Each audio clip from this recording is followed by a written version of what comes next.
Pemirsa, atlet cantik tambah medali emas untuk tuan rumah Aceh. Silva Florence berhasil meraih medali emas pada cabang olahraga menembak nomor 10 meter running target mix individual. Aceh memperoleh 65 medali emas dari 34 cabur yang dipertandingkan.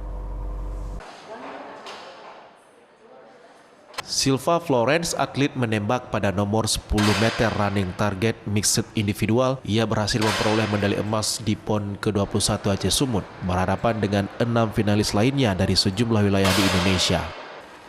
Meskipun pertandingan sempat ditunda karena cuaca buruk di venue menembak, namun satu hari setelahnya bisa kembali digelar pada hari terakhir. Dengan penambahan medali emas pada cabur menembak ini, maka total medali emas yang didapatkan tim tuan rumah Aceh menjadi 65 medali emas dari 34 cabur yang dipertandingkan dalam PON ke-21 Aceh Sumut.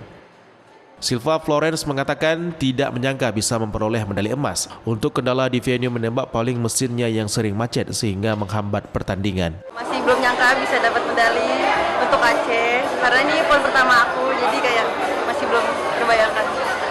Kebetulan persiapannya kita berusaha semaksimal mungkin, walaupun pas datang ke Aceh semuanya belum ada siap mesinnya, tapi tetap kita berusaha semaksimal mungkin. Kini pegelaran Pekan Olahraga Nasional PON ke-21 Aceh Sumut telah berakhir dan telah ditutup malam ini di Sumatera Utara. Dari Kabupaten Aceh Besar, Topan Mustafa, iNews melaporkan.